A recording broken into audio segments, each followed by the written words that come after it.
Welcome to the Decision Lab podcast, the sanctuary for wellness professionals like therapists, coaches, creators, and more who are looking to over-deliver to their clients. We uncover the truth behind cutting-edge wellness products by going straight to the founder. We use our backgrounds in neuroscience, chemical engineering, and marketing to ask the hard questions in order to eliminate bias, misinformation, and fancy marketing language. Allowing you to make better wellness decisions and recommendations for yourself and your clients. So if you're a leader in the health and wellness space, welcome. This podcast was designed for you. Join us every week for interviews that will change how you think about wellness.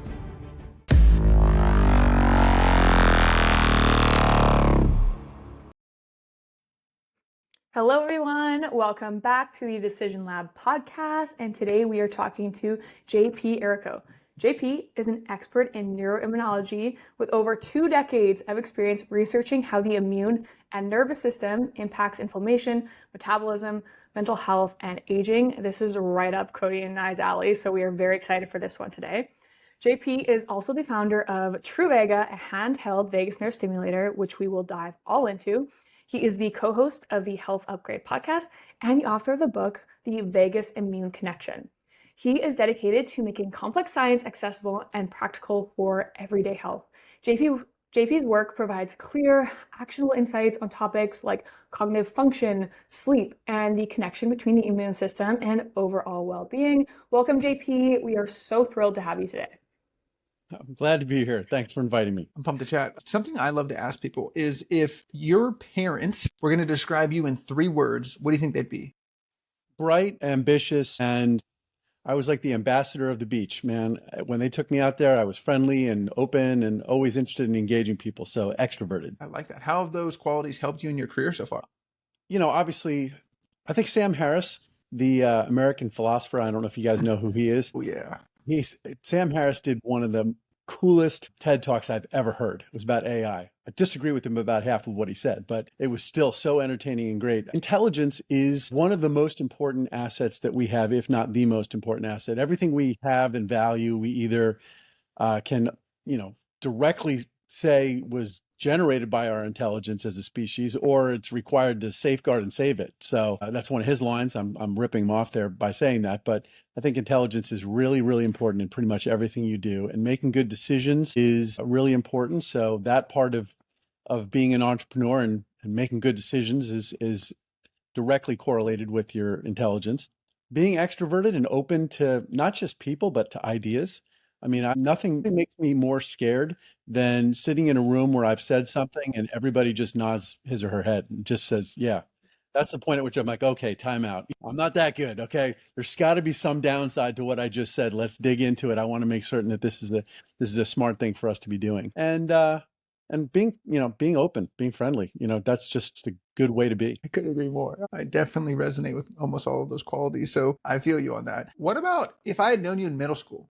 Would I have known that you'd be here? You'd know I'd be somewhere.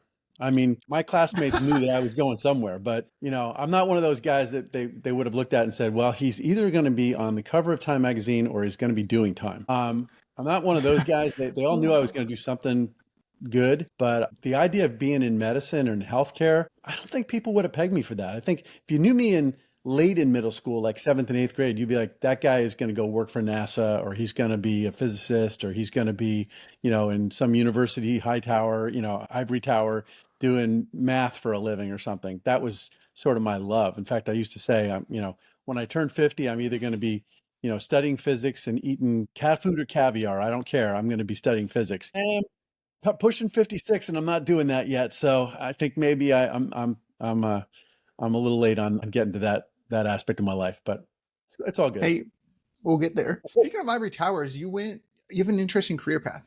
MIT undergrad, and then Duke, master's in mechanical engineering, if I remember correctly. And also you're a lawyer. I am, it's funny. What was Buckaroo Banzai? You said, going in multiple directions at once. I'm the son of an obstetrician gynecologist, and also of a lawyer. So my dad was an OBGYN and my mom went to law school. God, being an OBGYN is a really tough racket. And when I grew up, I saw my dad, falling asleep at the dinner table because he was so tired from being up in the middle of the night delivering babies. It was just a really rough life. And I said, I'm not getting involved in being a doctor. I don't care. I'm not doing that. So I loved engineering and science, went into that. And then I also had the opportunity while at MIT to work for the Air Force National Lab called Lincoln Laboratories. And I saw really, really smart engineers who had no control over what it is that they were working on. It wasn't what they loved to do. It wasn't what they wanted to be doing. It was just a job. And I didn't want that. And so I talked about it with my parents, and my mother said, listen, half the CEOs of Fortune 500 companies didn't go to business school. They went to law school. So why don't you consider law school? And so I said, okay, I could do that. And so I applied and got in and went down to Duke. And my first semester there, I was so incredibly bored. I found it so painful. I'd gone from this engineering environment, this science environment that's unlike anything else in the world, with the possible exception of Caltech. And I mean, it was just like literally living in the middle of a flood zone. I mean, it was just the engineering was coming at you. And then I went to Duke Law School, and it was like it was like a desert. And so I said, I gotta either leave here and go back up to MIT, and I got accepted to go back for a PhD, or I got to find a way to make it work here. And I'm not a quitter, so I decided to take on engineering. I think I'm still the only person in the history of Duke to do a combination of a law degree and engineering degree at the same time. But I don't know, maybe somebody's done it. But at the time, I was the only one, and for a couple decades, I was the only one. But it was cool. It was just like being in high school again. You'd have like your English and history classes over at law school, and then you'd walk over and take your science and math classes over in the engineering school. And that was a great experience. I loved it, but it did have me going in two different directions at once. So it's wow. You solve the problem all in one person, because there's inventor like events and things like that you can go to, like here where I live in Kansas City or whatever. And one of the biggest things the inventors are always, they're like, how do my IP, how do I protect this? What's the legal stuff? All of this kind of stuff. So I feel like you've got that half, but then you can also make the invention because you got the engineering half. Is that been true, or how has this double-sided thing helped you? That's exactly right. I actually I filed my first patent on something while I was at law school. I had an invention over in the engineering school, and I said, I'm going to file a patent on it. I'm going to do it myself. And it was pretty cool. In fact, I graduated from law school, stayed on to do some work towards a PhD in nuclear engineering, and then decided to become a patent attorney. I actually watched the movie The Firm while studying for the bar exam, got all excited to be a lawyer, then went and became a patent attorney. And I guess what kicked me off into the healthcare space was right around that time. I mean, I'd been an attorney for about 3 weeks. And my uncle, who's a world-renowned spine surgeon, was at NYU for 30 years, ran the spine service. He called me up on the phone and said that he had some ideas for some new products in spine care, and would I, come by to talk to him about maybe patenting those ideas. And I said, sure. And we actually sat down for about 5 hours one Sunday afternoon in like 1994. And we hit it off, like from not just family, but like intellectually really hit it off. And a result of those, that 5 hours together, we actually ended up filing several patents off things that he and I invented together. And then we went on over the next several years, inventing things together, licensing them, making prototypes. It was kind of a cool little run there.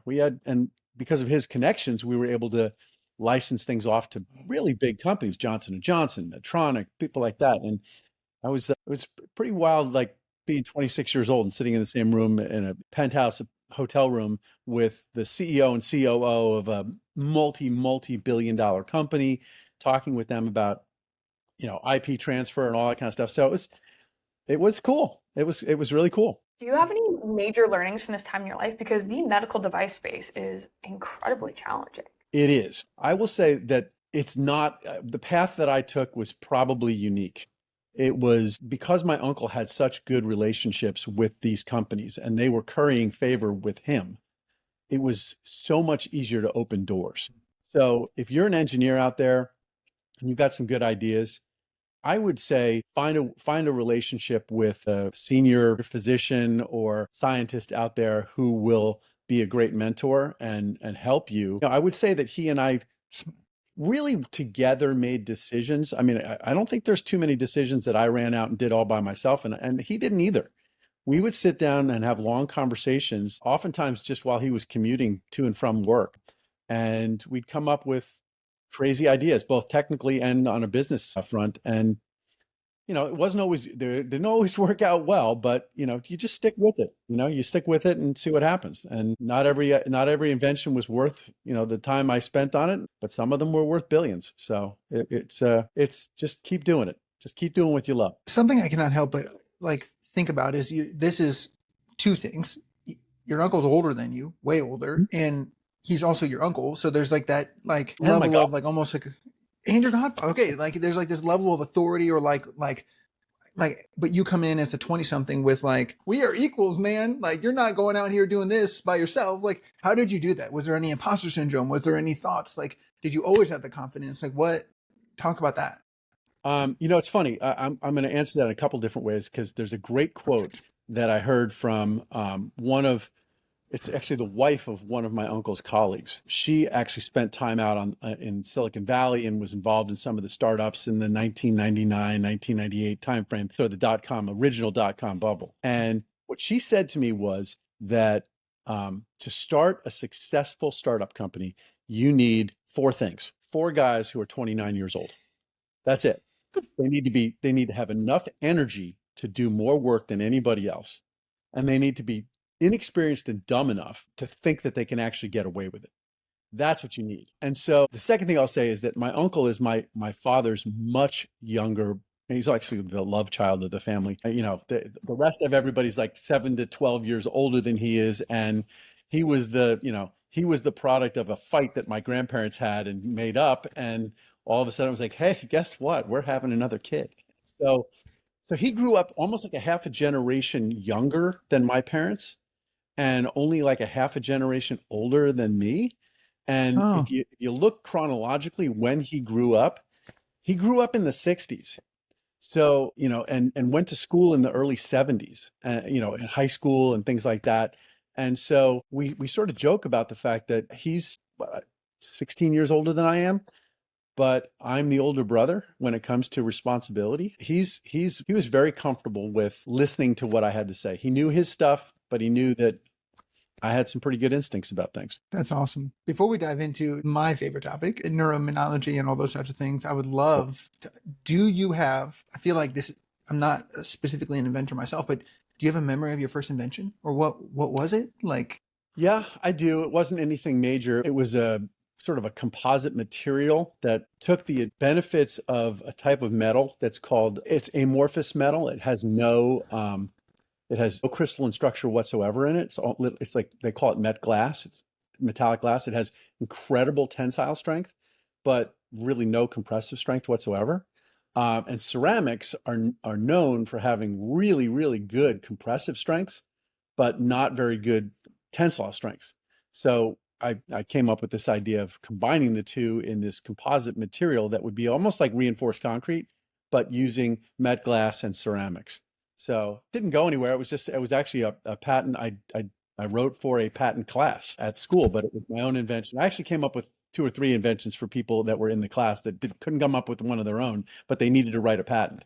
So that was my first. But the one I always talk about that for me was really cool, and I never followed through on it. But if somebody out there wants to do it, I think it's like $1 billion industry. So, and this dovetails in with how I came up with the stuff that I'm doing with vagus nerve stimulation, et cetera.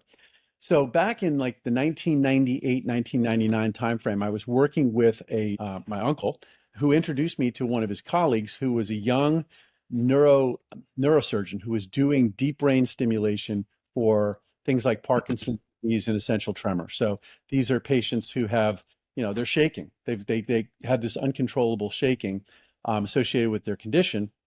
And it turns out that you can burr a hole in the skull, and mine's exposed.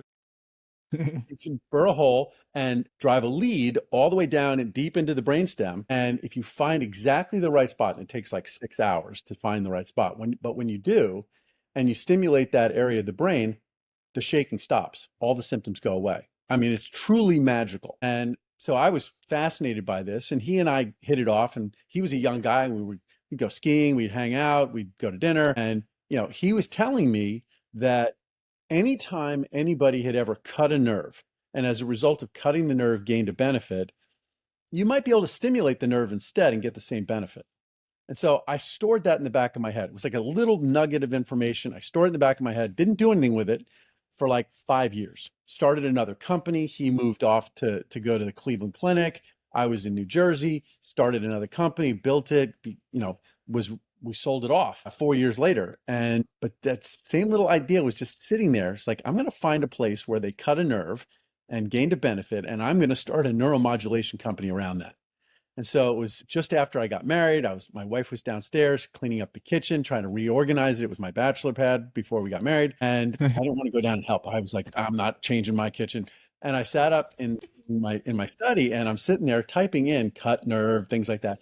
And I found a case where it was this random paper out of Turkey, where these 4 surgeons had decided that they were going to cut the hepatic plexus, which is this cluster of nerves that controls things in your liver and your pancreas and your digestive tract, right where they all come together. And I was reading this article, and in it, they had cut this plexus to treat what was called post-cholecystectomy pain. I didn't know what a cholecystectomy was.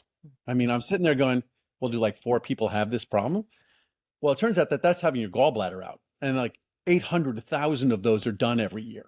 So I'm like, okay, there's a market. Okay. And it turns out that about 25% of people who have their gallbladders out will experience, as a result of that, debilitating pain. And my grandmother actually had that. And so I was like, wow, I know exactly what they're talking about. My grandmother had that for years after she had her gallbladder out. She would have like attacks that were just brutal upper right quadrant pain that would be like last for like 4 or 5 hours. And it was terrible. It would ruin like holiday dinners and things like that. She was in the other room, like literally like moaning and groaning on the couch. And so I said, well, maybe we could stimulate the nerve, but I got to understand what's going on here. And so it sort of led me to like this several hour investigation of what was going on. And I sort of decoded the whole thing. And what it is basically that your liver is producing bile all the time. And that bile is traveling down this tube called the biliary duct. And at the bottom of the biliary duct, there's a little valve. It's got a couple different names, but the one that people mostly know is the sphincter of Oddi. And that thing needs to open and close, and it's controlled by your autonomic nervous system. And so when food goes through, it opens up and bile goes down, and then it closes. Well, if it stays closed for too long, you end up with like this buildup of bile in that duct. Well, that's why you have a gallbladder. Your gallbladder is this flexible bag that takes up the extra pressure that's in that duct. You get a gallbladder removal, you don't have that bag anymore. So now if you don't eat and that valve doesn't open, well, then you're going to get a buildup of pressure in that duct. And just like kidney stones, and I get those, that hurts a lot. If you've got pressure building up in a tube in your body and you can't get rid of that pressure, it's a problem. So for about 25% of people who have had their gallbladders out, they actually end up with this problem. And the reason probably why they needed to have their gallbladder out in the first place is that sphincter is not working properly. And it's not working properly because the nervous system is in fight or flight mode all the time. So if you're in fight or flight, digestion stops. So if you're in fight or flight mode, you're in sympathetic overdrive, that thing's going to stay closed, even if you're in brutal pain. And if you're in brutal pain, that drives your fight or flight response. So it's this nasty little feedback, vicious circle that you get stuck in. And the only way they fixed it previously was they go in endoscopically down into your stomach, down through your stomach, and they would just literally cut that valve open. And there's all sorts of consequences associated with that. Yeah. You're at risk for pancreatitis and other problems. And people gain a ton of weight after having that procedure done, often because it triggers hunger pains. And so I came up with this idea. I was like, why don't we just stimulate that nerve instead of cutting it, stimulate it. And people, if they start getting that pain, they can just sort of wave a wand over it and it'll open the valve and the pressure will dissipate and you'll be fine. Never followed through on it. Never did anything with it. It's out there. If somebody wants to take that idea and run with it, God bless you. I'll happy to consult with you. That's my little gift out there to your listeners. If they want to go run with it and make that happen, it is $1 billion idea. There's 800, you're going to have 250,000 people every year who need that procedure. That's huge. I know you're thinking I'm an idiot for not pursuing it, but I pursued vagus nerve stimulation instead. Yeah. I say I'm excited to hear what you did pursue. If that's the thing you didn't pursue, that's what I was thinking. The other thing I was thinking is you seem to have you like I invented things for other people, and I invented this, and I invented that, and you have all these different. You have the nervous side, you have the mechanical, you have the like. Do you have a process for inventing or like how to invent something? From a very, very early age, I mean, and I'm telling you, like 8 years old, I used to say I just wanted people to ask me good questions. If they ask me good questions, then I love solving puzzles. I love solving problems and figuring things out. So if you give me a puzzle, if you give me a problem, I'm gonna work it out. And I found something at MIT, which I thought I was like the only guy, but when I started talking about it, a lot of people, like I'd say probably at least 25 or 30% of the people at MIT have this same like thing that they do, which is if there's a problem that I can't solve, and trust me, they would give you problem sets. In aeronautical engineering, they gave you problem sets that were tough. Unified engineering as a sophomore, those problem sets they gave you out on Monday, and by Thursday night you were pulling an all-nighter because there was no way you were solving. I mean, you'd look at those problems, you'd be like, what? I have no idea how to even think about that, much less solve it. Yeah. And we would get together in groups, and I used to, in my group, I used to take a problem, one of those problems that nobody could figure out, and I would just read it a couple of times before I went to bed at night. I'd read it a couple of times, I'd go over it in my head, and then I would just fall asleep. And in the morning, I'd wake up, and usually sometime around the time I was in the shower in the morning, like just randomly thinking about, the soap and the hot water, like it wouldn't be the full solution usually, but some foothold I'd get it in my head. It was just like, oh yeah, okay, I got an angle on this one. And every week I would do that. And it was something that I still do to this day. Like I go to bed at night, typically putting some little math problem in my head or something, and I just go to focus on it, go to sleep. And in the morning, hopefully there's like a little, like the computer just spits out the answer. It's kind of a cool little thing. But I'm not the only person who does that. A lot of people do that at MIT, and I'm sure at other schools. But it was kind of a fun little thing to do. There's neuroscience behind that too, like your Salience network, your fault mode network, all those things are happening while you're sleeping. Like you're clearing away all of the extraneous like connections neurologically that aren't necessary. Like that's wild. I love that you just figured that out. It helps you go to sleep also, because if you actually do an MRI on a person who is really focused and concentrating, concentration isn't like activating your whole brain to do something. It's actually the process of shutting everything down except that one area, so that all the metabolic energy can be focused in those pathways. And so if you're shutting everything down anyway, and you want to go to sleep, it's a great way to just focus on a problem. And you can't focus on problems that are going to be emotionally like taxing, because then you're going to drive your autonomic nervous system into overdrive. But if you're like thinking about, okay, I'm gonna think about like Goldbach's conjecture tonight, or I'm gonna think about like the Collat's conjecture, or something. I'm gonna think about inclined planes and how to teach my daughter physics, that sort of thing. Then you just sort of fall asleep, and it's pretty cool. It's fun. Wow. That's beautiful. Really, really geeky. Gallbladder?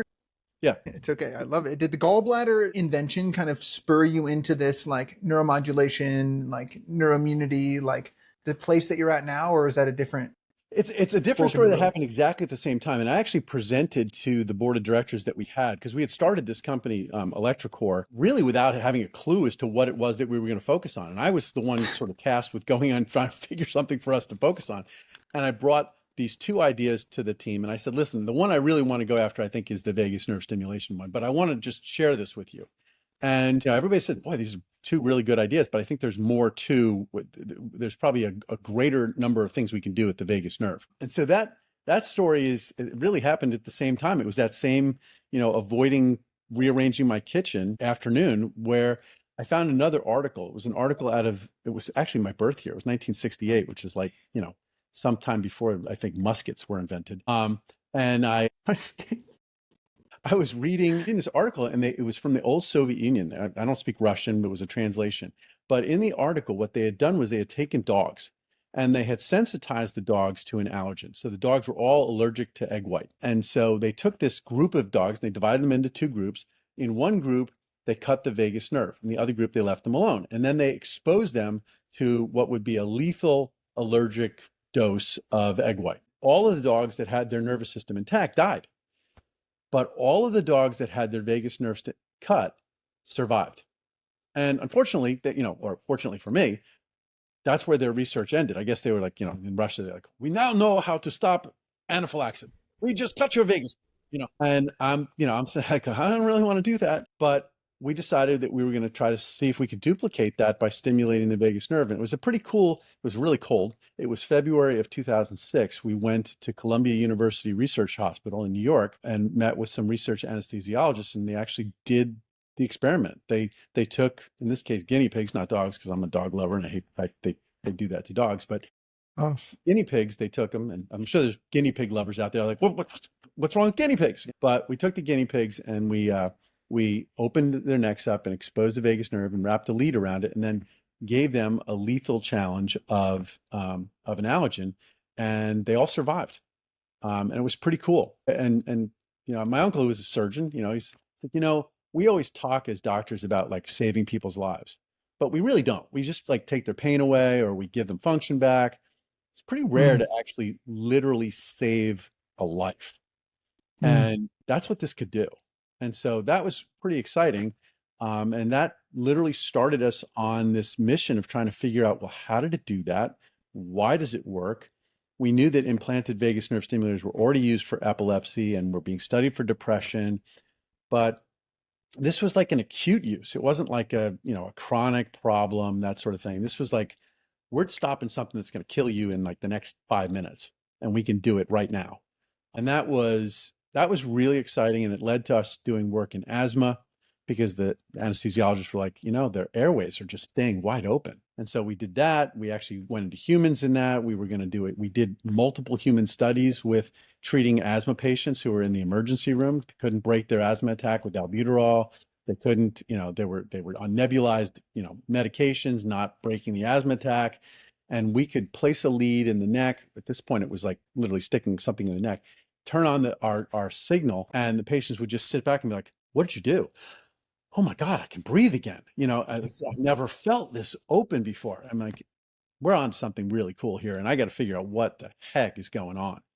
And that led me to really focus on the science and figure it out, not just clinical. electroCore is like this awesome, like, it sounds like research institution type thing that is like trying to take science and apply it into the real world and build it into these tools type of thing. Am I correct in like directionally accurate? Yeah, at that point it was. We spent, the original founders, along with a network of doctors who had been investors with us before that. I mean, we spent like $50 million over like a 5-year period doing nothing other than basic research.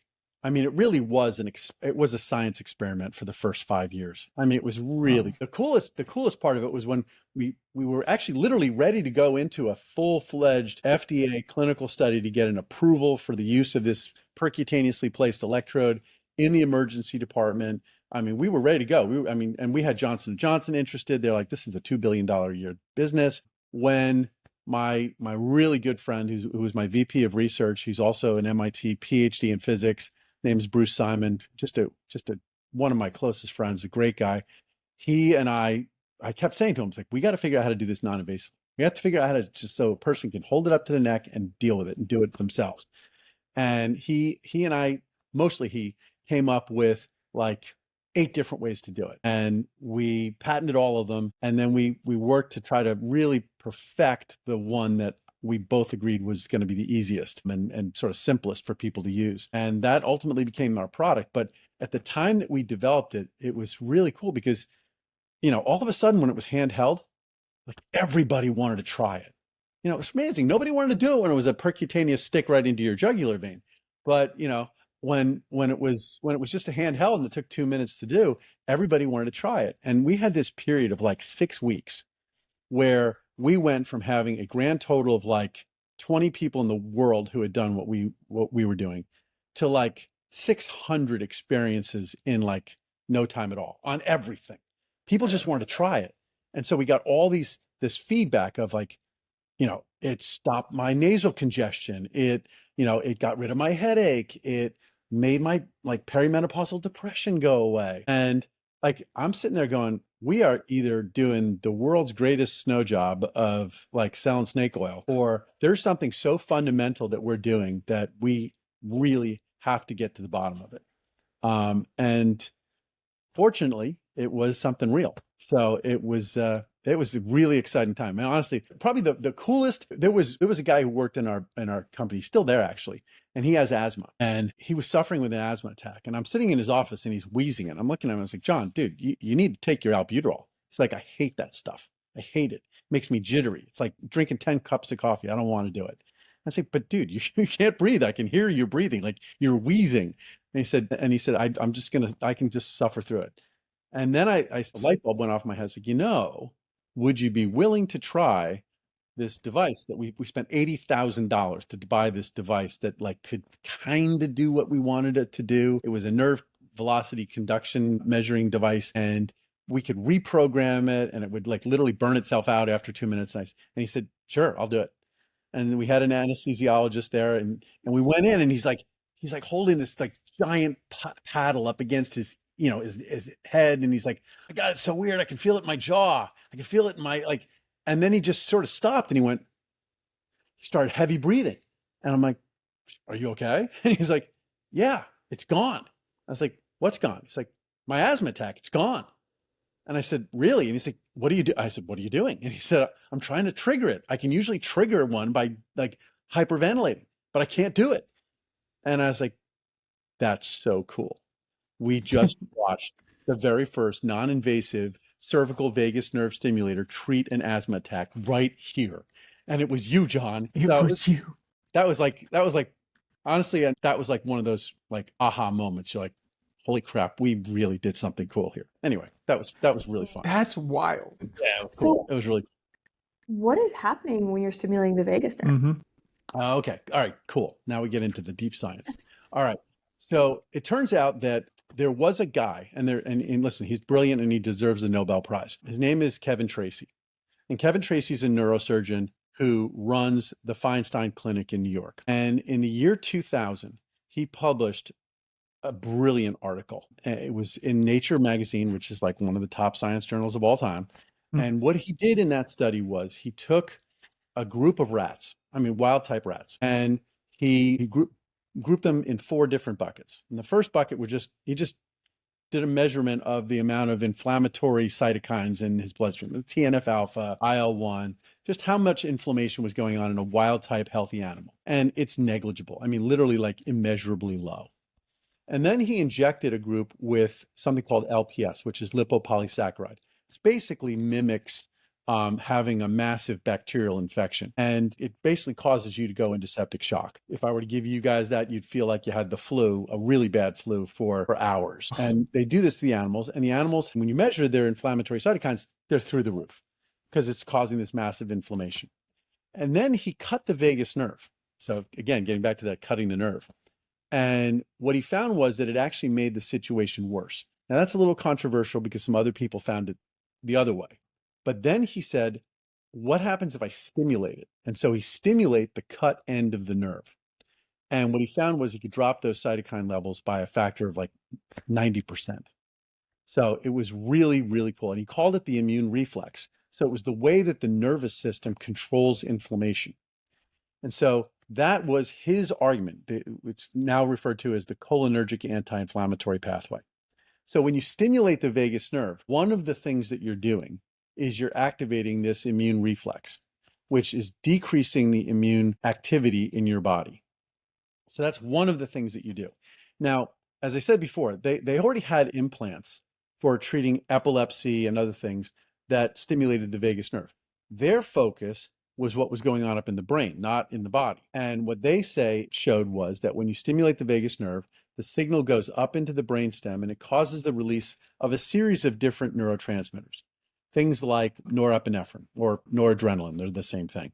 Depends on which side of the ocean you're on, call it one versus the other. And then you've got serotonin. Everybody sort of knows serotonin is like the happiness neurotransmitter. It does a lot more than that, but serotonin gets released. But upstream from that, there's the release of a neurotransmitter called acetylcholine.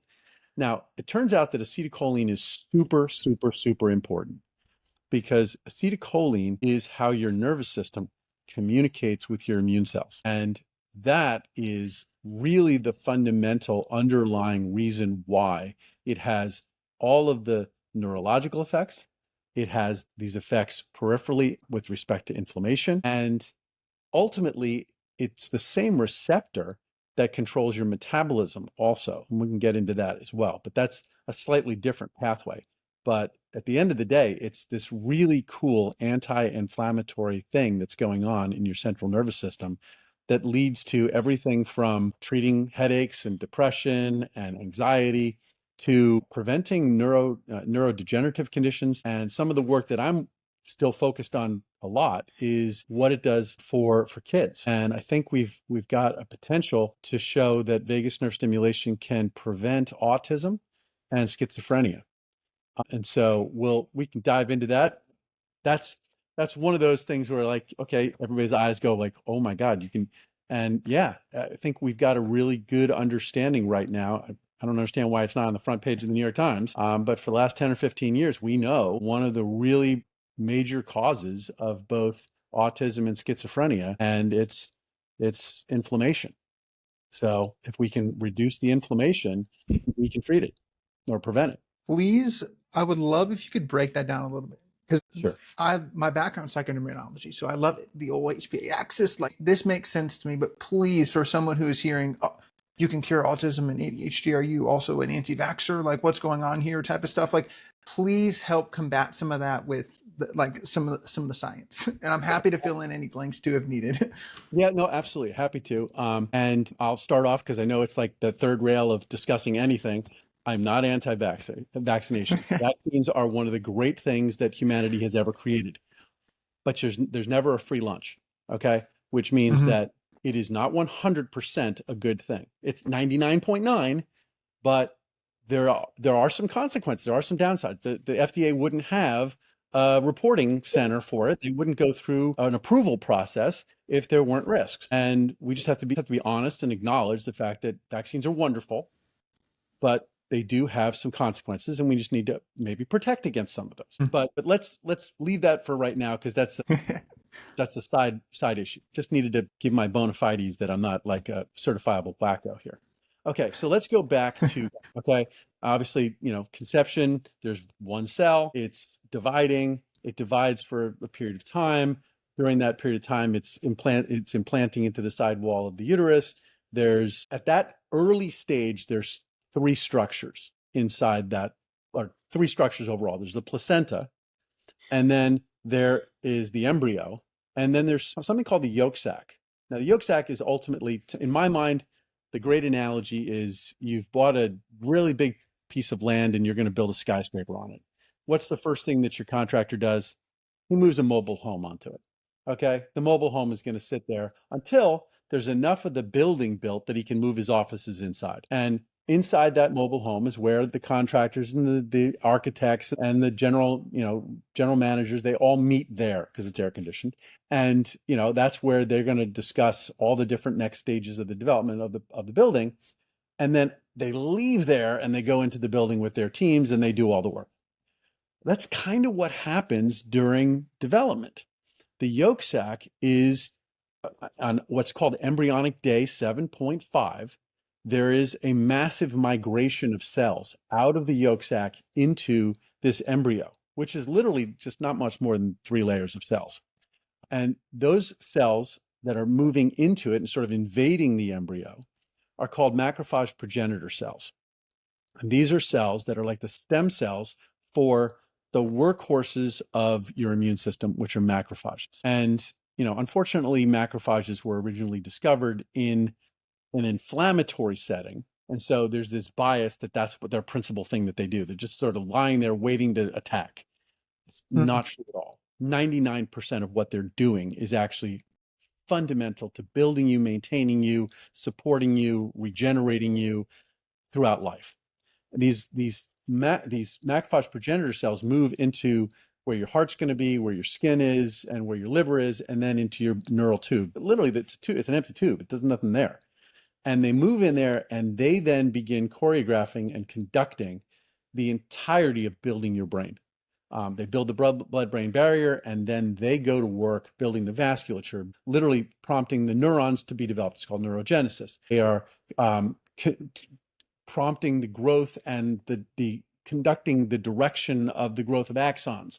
They are literally causing synaptogenesis. They're prompting the growth of all of the connections between the neurons. And when neuron's not acting upright, they'll go and they'll gobble it up and eat it, but in a non-inflammatory way. It's called efferocytosis. They go in and they just gobble it up. And so they're literally building all of the connections that are ultimately going to make your brain function. And they get involved in myelination and oligodendrocytes and all the rest of the nonsense that goes on in the brain. That's really important. But the key thing is that during the early stages of brain development, their primary job is to connect everything. And so you get this massive network of connections. It's fascinating because they do exactly the same thing in the vasculature with neovascularization and with angiogenesis. But that's another topic. What we do is those immune cells are responsible for creating such a dense network of connections that by age 2, the average connectivity in the brain is around 650 million synapses per cubic millimeter. But then, and it's regionally specific when it starts, they go through the process of pruning away all of the connections that don't work. And it's called trogocytosis, like nibbling away at all these different connections that they made that don't work and aren't useful.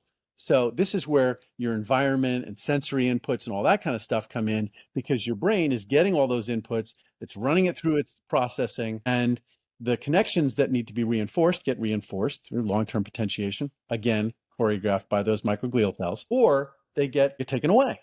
And so you end up by age 10 with literally half the network having been taken down. I liken it to like a sculptor who goes in and the first thing he does is he just mounds all this clay on the podium there where he's going to sculpt. And then he spends the rest of his time pulling away pieces and exposing the beautiful sculpture underneath. That's what these microglial cells are doing. Now, if during that process, whether it's early on in that process or late, those microglial cells get distracted away from doing their job, then they don't do their job right. And if it happens very early on, really early in the process, so like during pregnancy, early in the pregnancy, what you end up with is not enough connections. And the connections are, and what you see is basically a relatively unconnected brain.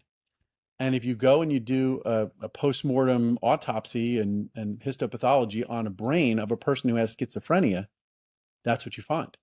You find not enough connections. And then, but if it happens later in the process when the pruning is supposed to be going on, so all the connections are there, but they're not pruning away enough, and that's the deficiency there, then you have an overconnected brain. And that overconnected brain is exactly what you see in postmortems on people who have autism. And so there's a clear connection between inflammation and when the inflammation occurs during pregnancy and in early childhood that can lead to either schizophrenia or autism. It just depends on timing. You know, timing's everything. Now, getting back to vaccines, because everybody, you know, it's like, well, vaccines cause autism. No, inflammation causes it, is one of the major causes of it. Now, if I stack 10 vaccines on you all at once in an immature immune system, and the child is susceptible to that and has an immune response that's over aggressive, well, then, yeah, you can damage the neurodevelopment. And now, does that mean that if the child had the flu, they wouldn't get the same problem? Yes, in fact, they will. In fact, there's a study of 3 million patient records in the United States showing that children who went into the hospital between ages 0 and 4 for a serious infection meaning they had lots of inflammation systemically, they are like 16 times more likely to have been diagnosed with autism by age 5. Okay. So when you get a guy like RFK who's, anti-vax, okay, I'm not there. I'm not buying that, because it does work and they're really good for people, and overall on a society, it's good. But if you've got reason to believe that there's a problem, well, then why don't we just do one vaccine at a time? Or if you really are worried, why don't we just wait until the immune system is a little more mature and do the vaccinations at age 6, 7, and 8, as opposed to 16 months, 17 months, and 18 months. Hmm. I'm not going to get involved in the money of it and all that. I'm certainly not suggesting that people shouldn't get vaccines, but it's not a free lunch. There's potential issues, and we should be honest about it, and we should be honest on both sides. I mean, because I'm in favor of science. I'm not in favor of profits, and I'm not in favor of scaring people. So let's find the happy medium. And I probably just pissed off everybody, but that's what the science is telling me. And it's what it told Paul Patterson, who was at Caltech, and he wrote the paper back in 2010. And he said, listen, schizophrenia and autism, we could get rid of at least a third of it by simply managing pregnancy in a way that's responsive to inflammation and infections. We can get rid of those infections. We could stop a third of autism like that.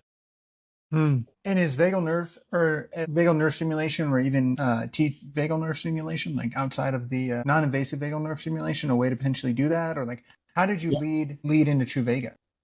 Well, we're doing clinical studies preclinical studies right now in animals, demonstrating, we hope, data's not in yet, hoping that when we stimulate the animals during pregnancy, because what they do is they take the animals, these are mice, and at day 5 to simulate schizophrenia, or day 17 of the pregnancy to stimulate autism, they give an LPS injection, or in this case, it's a viral equivalent, polyic. It causes the animals to have, pregnant mothers, they're called dams, to have a really robust immune response. And then they see schizophrenia-like behavior or autism-like behavior in the offspring. And what we're trying to show is that if you use the vagus nerve stimulator during that period, that the offspring don't have those problems, that we can actually blunt the inflammatory damage that's done to the microglial cells, and that we can actually literally monitor them and see those microglial cells in action and see that they're functioning properly. So now, if you really want to get your mind blown, this is the flip side of this, which is during the conversations I'm having with the neuroimmunologists up in British Columbia, I'm saying, is there a level of inflammation that's tolerable? Like, is this one of those things where it's a light switch? If you're below a certain level, there's no damage. And if you're above a certain level, then all hell breaks loose. And the short answer is no, that any level of inflammation does have some impact on neurodevelopment. And so that says to me, okay, so nobody on planet Earth has had optimal neurodevelopment. And maybe that's the reason why people who are living in underprivileged and socioeconomically disadvantaged settings, where there's more inflammation triggering things like, insects and dirt and things like that. And that's been documented. So I'm not saying anything that's inflammatory. I'm talking about inflammation, but I'm not saying anything that's politically inflammatory. That maybe that's the reason why we're seeing cognitive differences between people who are advantages and their kids grow up in cleaner environments with less inflammation. They have better access to medical care, et cetera, versus kids who are growing up in settings that aren't so beneficial. And wouldn't it be great if we could level the playing field for everybody by using a simple technology that reduced that inflammation? And so I inadvertently ran this study, N of a couple, in my house. I've got 4 kids, and my third child was born with infant eczema. Actually, they all were, but 3 of them got over it pretty quickly. But one of them, my third child, had really severe eczema, and by age 5 was having really terrible headaches and stomach aches that came on like a freight train, and would end up with her either vomiting or passing out. And it was happening like 4 or 5 times a week. And by first grade, her teacher was saying, she's a little slow, but she'll be okay, and, in the back of my head as the proud parent, I'm like, BS, my kid's not slow, and so I remember clearly my wife was on a business trip out to Las Vegas, and I was putting my kids to bed, and my daughter had, my younger daughter, my third child, was literally crying herself to sleep in my bed. She was scratching. She was so itchy from she was literally saying to me, why am I like this? What did I do wrong? And, it just breaks your heart as a parent. And so I picked up the phone, I called my wife, and I said, listen, I'm going to start using the device on my daughter, on our daughter. And she was all in favor of it. And, I could sit here and I could tell you, like, within 72 hours, every symptom that she had went away. I mean, the eczema was gone. I mean, she looked at her arm where she had plaque built up on her arm. It was gone. She's like, oh my God, it's gone. And, she didn't have another headache for the rest of the year. Stomach ache's gone. I mean, all the symptoms just went away. But what I had not anticipated was that within about 6 months, she was the best student in her class. By the end of the year, she was the best student in her grade. By the following year, they were pulling her as a third grader out of class to take her and to be like the ambassador for the school. Then we moved and we put her into the best school in the city that we were in. My other kids were saying it's really hard. And she came to me in 5th grade and said, this isn't hard enough. I need a more difficult school. The school that I've found that's the best in the state is an hour away. Will you let me go there? And I said, of course. And so we got her there. She then became the valedictorian of that class, 6th, 7th, and 8th grade. She took 5 years of math in 3 years. She just called me a little while ago. She's a freshman. She's just been asked by the school for the first time ever to be the school's representative to model UN. She is, she's reading law school textbooks for fun. I don't know if we added 5 points or 50 points to her IQ, but she'll tell you straight up, it fundamentally changed the way her brain works. So I think we've optimized neurodevelopment. And I think that if we were able to get this out to everybody, we could literally change the average IQ of human beings. I don't know, again, I don't know if it's 5, 10 points or if it's 25 points, but could you imagine a world where the average IQ wasn't 100? It was 125. I mean, think about what humanity could do if the average IQ was, 2 standard deviations above where it is right now. I mean, it would sort of make that old joke about the fact that think about how stupid the average person is, and by definition, half of them are dumber than that. Wouldn't work anymore. You'd have people who are really smart everywhere. It'd be awesome. It's interesting to think. I mean, love anecdotal evidence. Oh, no. And did you use it on your? I mean, it's not evidence. Did you use it on your other kids and did their IQs increase, or is there any? I haven't. They didn't have any medical problems. That they didn't have any issues that I knew that this would help with, so I didn't use it there. But we're my youngest is we're trying to get him to use it on a daily basis. My wife and I use it regularly, but it's tough to get teenagers to do anything. You can clean up their room. So, but I tell you, the military is deploying it for this purpose.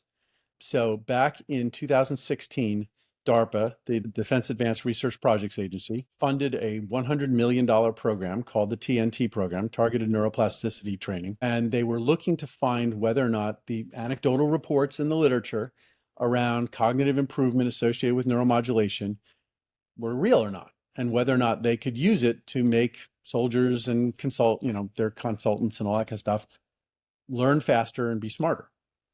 And so they ran that study, and the only technology that came out of that with statistically significant and meaningful improvement was our non-invasive vagus nerve stimulation. They continued to run studies, some of which I'm not privy to because it's top secret. Other stuff that they've shared with us, and other things that they've shared in the press, not in the press, but in the scientific literature. In fact, there was a study that was published within the last 6 months in Nature Scientific Reports.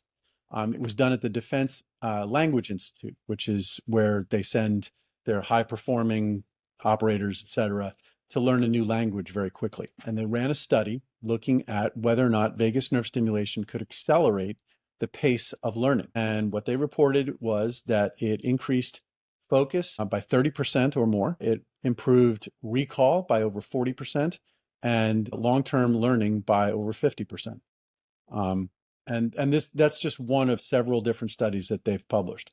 So I know exactly why it works, and I'm happy to explain the science of it, but it does in adults a mini version of what it can do in kids. Yeah, I would love to explain like any mechanism of action that's been studied or anything that could kind of help people understand what's going on in relation to learning. Is it simply Sure. it's more prefrontal cortex is turned on because the less limbic system is turned on? Is it No, it's in the like having to do with hippocampus. acetylcholine? Okay. It's primarily in the hippocampus. So your hippocampus is implicated in learning. It's where neurogenesis continues. Most of the areas of your brain sort of stop generating new neurons after childhood, but the hippocampus never stops. It continues to develop new neurons and integrate those neurons into the network. Synaptogenesis is going on and synaptic pruning is going on. And all of that is being choreographed by your microglial cells, those immune cells. And again, when they are, I know, they're like the God cells. They're unbelievable. That's my favorite. It's my favorite nervous system cell of all time is microglial. And you know, they didn't think they did anything. Their name is literally little glue. I mean, they thought they were just sort of there as like, you know, as structure. I know. But it's so I not love true. it. It's they literally build your brain. They build every organ in your body. I mean, literally, when you die, those microglial cells are still moving around for another 8 hours trying to figure out how to fix the problem. I mean, they're unbelievable. And in fact, there's some people. Go ahead. Well, there's just some people, researchers that are trying to connect them with consciousness and different things like that as well. Like, because they're just that much more important than we thought. And there's if 86 billion or more of them, and there's just as many neurons. Like, it's crazy. Yeah, no, nerding out.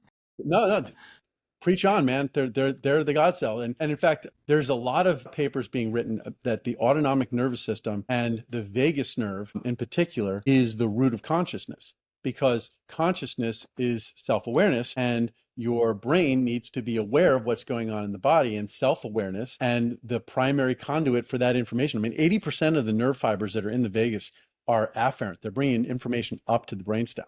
So that is where they say consciousness arises. I guess we'll leave it to the consciousness scientists to figure that one out. Right now I'm focused on intelligence and cognitive function. So what happens, like, there's really interesting stuff goes on in the hippocampus. And it's fun because I always talk about the cab drivers in London. So to become a licensed cab driver in London, you got to know your way around the London road system, which is, there's no rhyme or reason to it at all. One-way roads, dead ending into one-way roads going the other direction. I mean, it's crazy. And in order to be licensed, you have to know in your head, not like by GPS, you have to know the whole thing. And so they've done research, fMRI studies, looking at the size of the hippocampus of London cab drivers.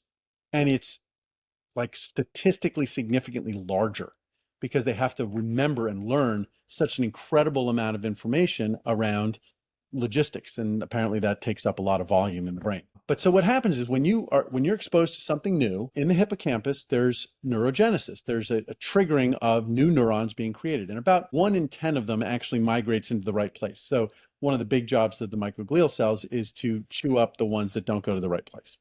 But the ones that do then have to be connected into the network, and that again is being motivated by microglial cells. And then over time, that's why when you learn something, if you learn something one day, it's not so easy to necessarily apply that knowledge that same day. But if you sleep on it the next day, now it's something you sort of know. And that's because during sleep, you're reinforcing and the brain is going through and checking those connections to see whether or not those connections make sense and whether or not they're useful. And they'll prune away the ones that aren't, and they'll reinforce the ones that are. That's going on in the hippocampus. But the reason why it's so difficult to learn and why people get brain fog and other things when they're inflamed, when they've got a lot of inflammation going on, or if they're super tired, et cetera, is because those microglial cells aren't functioning properly. They're not doing their job.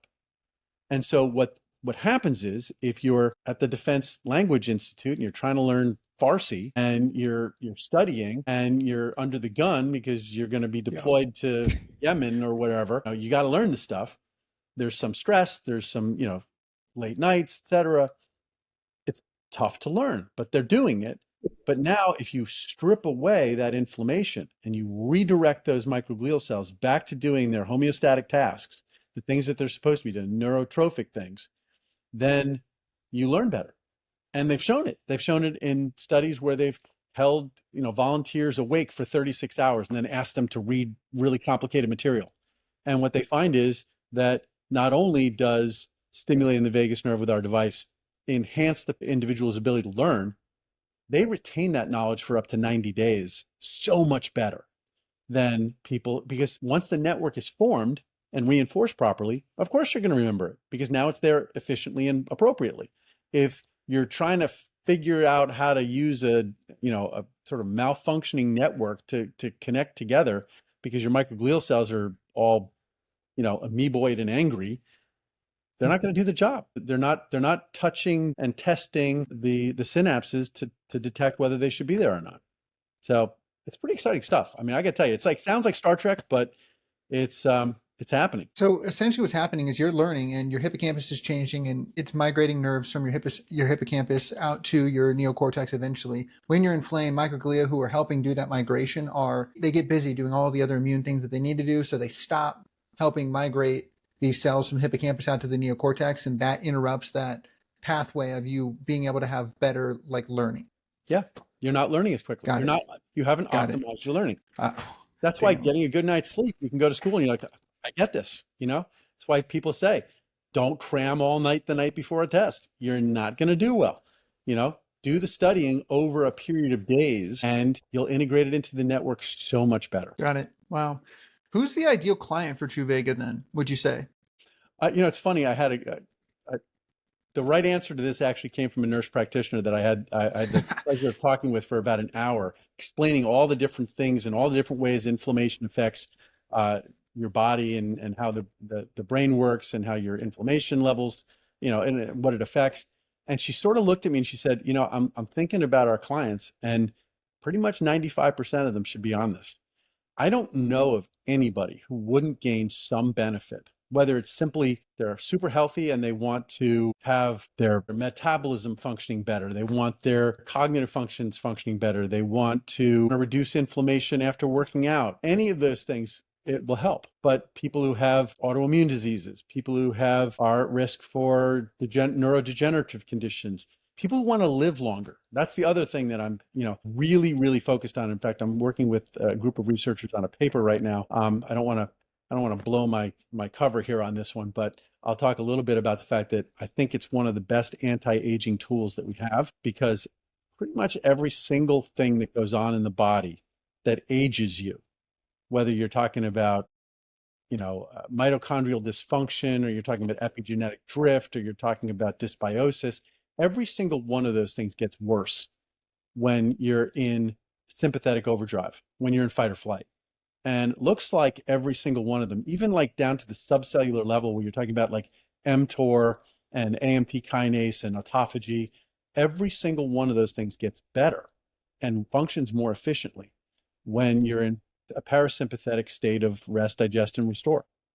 Something I think about in relation to this that I want to make sure people have a very clear delineation between is you keep saying sympathetic overdrive, which is I get that. It makes complete sense. Overdrive is good. When I work out though, I'm in my sympathetic state. When I go up a freaking flight of stairs, I get my sympathetic. When I do a cold shower or a sauna or any of these hormetic type things, I'm in my sympathetic state. Help me understand, or help the viewers understand, the difference between what you're describing as sympathetic overdrive and something that could have a hormetic effect.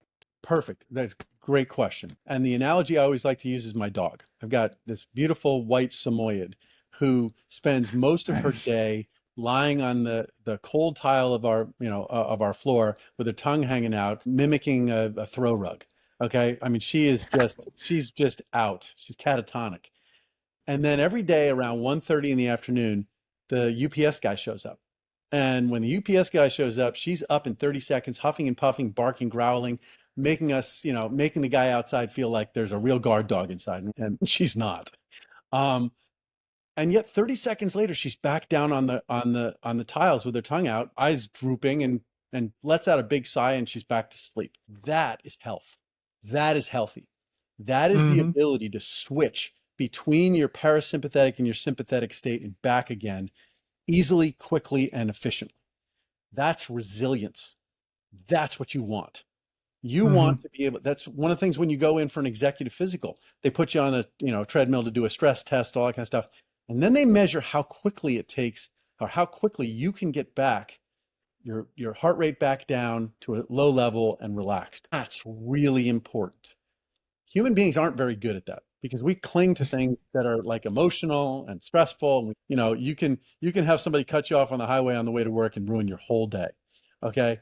We are not good at that, but we have to be good at it. And all the things you're talking about, cold showers and saunas and all of that, are ways that we stress ourselves physically, not emotionally, but physically, to get that resilience, to get that ability to go into that state quickly and get back out of it quickly. And the body doesn't know the difference. Your nervous system doesn't know the difference between whether or not you're being chased by a lion or being chased by a boss. I mean, it's still the same response. You have the same heart pounding in your chest and shallow breathing and sweating and all the rest of it, whether or not you're dealing with a fight with your spouse or a fight to the death with a mugger. I mean, it's the same thing. And so being able to move in and out of that state easily and with facility, that's health. So hormetic stresses are awesome. The problem is, it's like going out for a run. You want to run 3 miles? Awesome. You want to run 30 miles? Okay. Better get yourself in shape for that. You're going to do some damage. And you want to run 300 miles? There isn't a person alive who's going to be able to survive that. I don't care. You can get David Goggins out here. He's going to be dead. Okay. You can't run 300 miles without resting, because being in that state for that long will lead to so much inflammation that you will literally almost have like an anaphylactic reaction and die. It will kill you. You have to be able to get out of that sympathetic state into a parasympathetic state. And unfortunately, most of what's going on in Western culture, you know, from our diets and our exercise and our blue screens and all that, we are pushing ourselves into a sympathetically dominant state all the time. And it's not easy for us to get out of it because we're just not built that way.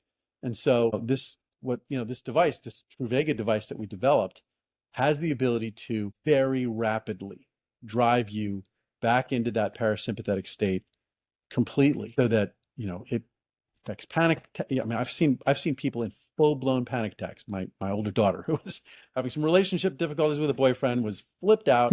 And for 2 hours, my wife and I were trying to calm her down. And finally, I just said, you know, I'm going to stim her, and brought the device out. 30 seconds into it, I'm not kidding, 30 seconds into it, she looked at me and she started laughing. She said, how does it do that? She's like, my brain just literally just clicked back over. She could then have a rational conversation about it. I mean, it's that fast, and that it's so cool to watch. What's your perspective on the dependency?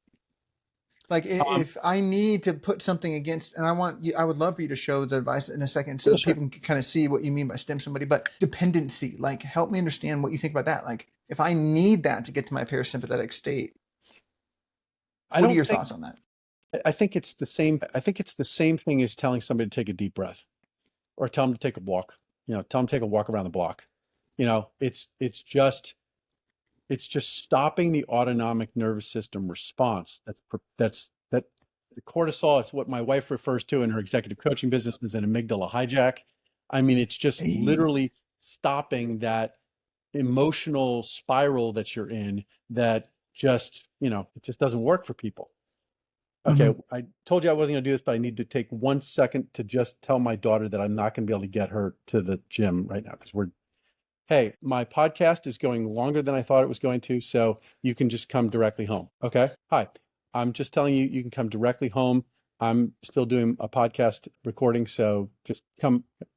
Okay. All right. Thanks. I don't know. I have no idea. I'm in a podcast. Okay. All of a sudden it's like, why is Nico not here? So anyway. So talk to us, show us I would love for you to kind of walk through the device and show us and talk about, you're an engineer, you're the dude that made this bad boy. So help us understand how this is different from invasive vagal nerve stimulation, something like a pulsetto that like rests as like a necklace looking thing, or things that are behind the ear, or why did you make the calls that you did like mechanically? Okay, so this is the Truvaga device. These two electrodes are what you're going to place a little bit of electrode gel on and place it right here on your neck. It's between your trachea and this muscle, which is called the sternocleidomastoid muscle. And it's right where you would feel for your pulse. So that's where the vagus nerve is. It's right, sitting right in that same sheath with your carotid artery and your jugular vein. So it tells you how important it is that it's sitting next to those two bad boys. And you turn the device on. This device happens to couple with an iPhone, so you can actually control it with your iPhone. and you turn it up until the point where it starts to pull the corner of your lip down. And that's because there's a muscle called the platysma muscle that sits in close vicinity to the vagus nerve. And we know as a biohack that when you're activating the muscle that pulls down the corner of your lip, you're activating the vagal bundle. It's just a little hack that's easy for people to understand. And when you do that, you're going to send a signal up into the brainstem, as I said before, at the right frequency. So your brain is frequency coded. That means that it responds to the frequency of the firing of the nerves, not necessarily the number of nerves that are firing. We do both. We're actually, collecting most of those 200,000 fibers that are on the right side. It's 120,000 on the left side. You can do it on either side, effectively the same. The ear stimulators that you're talking about, there's only about 300 to 800 fibers total in that branch of the vagus nerve. It's oftentimes also called the tragus nerve. Those only go up into the brain. They don't go down into the body. They actually go to a different area of the brain first before relaying into the nucleus tractus solitarius and the locus coeruleus. There's evidence that it works in certain circumstances, like a vagus nerve stimulator. Interestingly, that paper that I referenced before from Nature Scientific Communications or Scientific Reports about the Defense Language Institute, they actually used both an auricular stimulator, the earbud one, as well as the one that we developed on the neck. The earbud didn't work. It didn't have the benefits. So I'm not suggesting that it isn't good for some things, but I just think that the overall benefit of doing it on the neck, just 200,000 fibers versus 300. I mean, it's literally 1,000 times more fibers. So it's more potent. You mentioned the Pulsetto device. I will say the following. I met with the people from Pulsetto. They came to us. They were acquired by a European company that recognized that they ripped us off. They basically stole our technology. I met with them, and the very first slide of the presentation that they showed us was our device. And the founder of the company said his wife had cluster headaches. They bought a device of ours. It worked beautifully for her, but it was too expensive. So they're based in Lithuania, and they decided to basically rip us off. Do I think the device works? I haven't done the testing on it. They've done no testing. They've done no clinical research. We've done $250 million worth of clinical research, 100 preclinical and human clinical studies. We've got FDA clearances. They've got none of that. They don't even have, as near as I can tell, a CE mark. They're just making these things and trying to sell them on the internet. So will I say that doesn't work? I don't know. They don't have any evidence. We're on a science show. You kind of have to bring the game. If you want to play, you got to bring game. I got no game. So we're the real deal, made here in the US. Ultimately, I want to see the whole field do well, but I want people to play fair. I'm really curious, when you use the device, like how often are you using it? How long are you using it for? What's the effects? Great question. Great question. So the implanted devices, which was the people who developed the implanted vagus nerve stimulators, it's a company called Cyberonics. They're based out of Houston, Texas. They actually merged a few years back with a company out of Europe. They're now based out of London, and it's called LivaNova. Cyberonics were the developers. The founder of that company is a guy by the name of Reese Terry, and he got in contact with us years ago. He actually joined our board for a while, and he said, "Listen, we always knew somebody was going to figure out how to do it non-invasively. We just couldn't figure it out for ourselves. Congratulations, it's amazing." I wanted to know how they developed it. I wanted to see if they had that cool story about the guy holding the paddle up to his neck, if they had something like that. And they kind of did. They did some animal studies early on in epilepsy, but it was a model of epilepsy where they took dogs. Again, I hate the fact they did this in dogs, but they poisoned the dogs with strychnine. And strychnine poisoning leads the dogs to having continuous seizures. And so it was in that model of epilepsy that they exposed the vagus nerve, wrapped the lead around the neck, around the nerve, and stimulated, and they could actually stop the seizure. They could stop it. And that's pretty amazing. I said, it's pretty remarkable. That's not naturally occurring epilepsy, but I'm sure at some point you'll tell me that. And story continued, and he said that when they turned the device off, that the seizure stayed suppressed for about 5 minutes, but then it came back. And that told them that they needed to have the device on every 5 minutes. And I said, well, hold on, time out. I mean, the poor dog is still dying of strychnine poison. Strychnine, the trigger is still there. That's not naturally occurring epilepsy. Was there any evidence that you had that you really needed that in naturally occurring epilepsy to be on every 5 minutes. And we went back and forth about it. And he said that the FDA had never asked them to dose range it. And they were just happy that it didn't have to be on all the time because it meant that their battery life could be 5 times longer. And I said, okay, but still, are you stimulating people when they don't need to be? There's a little magnetic switch. You can turn the thing off. Do you find that people have more seizures when they've turned it off for 45 minutes while they're giving a speech? Nope. I said, well, do you have any clinical data where you didn't have it on every 5 minutes? And he said, well, yes, in our very first pilot study, which was for safety, we implanted it in people with epilepsy and we turned it on for only 1 minute per hour because that was all that they wanted to prove safety. And I said, okay, well, what about it clinically? Did it work? Did it stop seizures? He said, yeah, it worked great. And I said, so you had evidence that this thing only needed to be on once per hour at most, and yet you went back to doing it 12 times an hour. Like, why? And he said, well, it didn't hurt anything, and we just figured more was better. And I said, yeah, but that's not how it works. It's not how the brain works. You turned it on, and then you have to wait for it to turn off, and then you hit it again.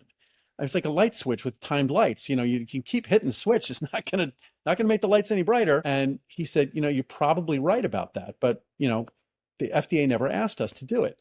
So what we found, and what I think Kevin Tracy and his team has found with the immune work that he's done, is that the central nervous system effects tend to last for about anywhere from 6 to 8 hours, and that the peripheral anti-inflammatory effects can last even up to 48 hours from a single dose.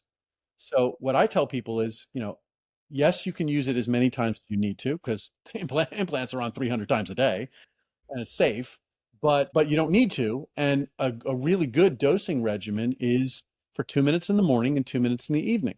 I put mine by the toothbrush. So in the morning, I brush my teeth and then I stim. And do the same thing when I go to bed at night. My wife likes to keep it by her bed.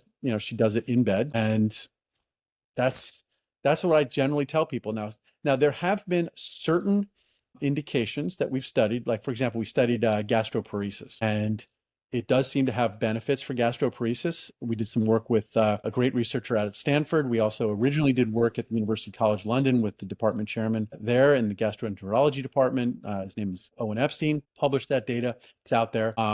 And then in those situations where it's really severe, it does appear that you need to do it, maybe even as many as 10 to 15 times a day. So, a bundle of 8 to 10 minutes in the morning, in the noontime, and then in the evening. And there does seem to be some dose effect with that. But that's really the only thing that we've seen where dosing beyond twice a day is beneficial for prevention. For acute use, if you have an asthma attack or you have a panic attack or something like that, boom, 30 seconds later, you're like, oh, I'm good. I'm good to go. Is there any when I go work out, I can, this month I can curl 25 pounds. Next month I'll be able to curl 30 pounds or whatever. Like my muscles get stronger. Is there any shift in vagal tone, consistent change in vagal tone over time? Yeah, there is. In fact, a great way to measure that is heart rate variability. Yeah. Heart rate variability, I'm sure your listeners know, but for those who don't, that is the cadence of your heart. If you think about your heart as being sort of like a metronome and it's going tick tock, tick tock, tick tock. If it's going at a very, very regular pace, get to an emergency room because you're having a heart attack. That's bad. Okay, you do not want your heart rate being just absolutely like a metronome. What you want is to be some variability. When you're inhaling and exhaling, it should change. That's called respiratory sinus rhythm changes. That change is very healthy. And the bigger the change, the more heart rate variability there is, the less inflammation is in your body, the better your brain is functioning, and the healthier you are. What we've seen in every study we've done, we've published some, and all the feedback we're getting from people is that heart rate variability goes up steadily over, the first day. Yes, you're going to see an increase, but if your heart rate variability is at 20, 2 weeks from now, it's going to be at 40, and 6 weeks from now, it's going to be at 80. And I've got people who are sitting with heart rate variabilities at 120 and 140 going, I can't, when does this stop? Does it ever stop getting better? And they feel awesome. So if you got an Aura ring or you got a Polar Tech heart rate monitor, you're using heart math, you're a total geek, Yeah, there you go. You got it. Or you're just using an Apple Watch. I mean, you should be able to you should be able to measure that change. You'll also see really awesome changes in sleep. Your sleep architecture just gets so much better. There's like 14 papers about that. Dude, we Really, need to connect you with. Have you ever heard of the Six app? the Six app? The No, Six app. no, I would only ask you this question because it'd be so wild. Do you happen to know Dr. Paul Zak by chance? no, no. Okay. He's like one of the top neuroscientists, top cited neuroscientists of all time. He's called Dr. Love. He created, after like 22 years of researching the vagus nerve and oxytocin in the body and blood, he found out that the vagus nerve actually has the most oxytocin receptors of any nerve in the body. And he created an algorithm. He did tons and hundreds of thousands of blood draws to figure this out, that correlates blood oxytocin and specific rhythms of the heart, not HRV, but specific shifts in the heart that talk about how much oxytocin can be a predictor of how much oxytocin is in your blood. And so he created a B2B that was in the ivory tower kind of thing in a like research lab, brought that into industry as immersion neuroscience, and was doing B2B work. Then they created an app, which the Six app, I don't know if you can see it, but it measures that blood oxytocin, or not, it doesn't measure the blood oxytocin. It measures moments of immersion that they describe when there is more like oxytocin and serotonin in your blood, and is better at detecting what's going on in your vagus nerve than HRV, if you will, is what they talk about a lot. HRV is imperfect. There's a better one that hasn't really taken off, which is called cardiac vagal tone. That's a better, it's a better derived high frequency it's derived from the high frequency component, and it's a much better measure of pure vagal tone. And that's actually what we studied in one of the published papers, was cardiac vagal tone. But this sounds like, oxytocin is associated with social bonding. And we know that having really good social connections and having good social engagements activates the vagus nerve, activates the parasympathetic, introduces you into rest, digest, and restore mode. And it's just one of those things that, again, we're getting away from in Western society. We're not getting enough interpersonal connectivity and relationship bonding that we need. And it's contributing to runaway chronic diseases. I mean, yes, I'm all in favor of what the crusaders are doing. I think they're absolutely right about that, but it's a big part of the story, but it's not the whole story. Yeah, it's interesting. I would love to see this, because you get pinged whenever you get a key moment where you have a moment where there's more like blood oxytocin and you're in this immersed moment. I would just love to use the device, be like, I wonder what's happening. I think that'd be awesome. Myself. I'd love to. I'm all for studying things like that. I think it's a great measurement. We're always looking for ways to really ensure that people are using the device correctly, because we probably should write "do not eat" on the back of this thing, because people, we always joke, you can't idiot proof anything, because Mother Nature will come up with a bigger idiot. It would be really great if we had, like, instead of just saying, "Oh, you gotta wait till your lip pulls down," we could say, "Listen, we got it right here in the app. We're gonna measure your oxytocin levels, and when you see those shoot up, because you just did it right." I mean, it would be great. Yeah. I mean, I'm looking for things like that. Yeah, I'm happy to connect you to Dr. Zak. He's been a mentor of mine for a long time. I love that guy. I think it'd be cool. Something I got to ask. We just mentioned tons of ways that you can stimulate your vagus nerve without your device. What is your argument, or argument's a strong word, but what would you say to someone who's like, okay, JP, I can go socially connect, I can do deep breathing, I can why meditate. Should I get your device as opposed to do the free stuff? You should do all those things.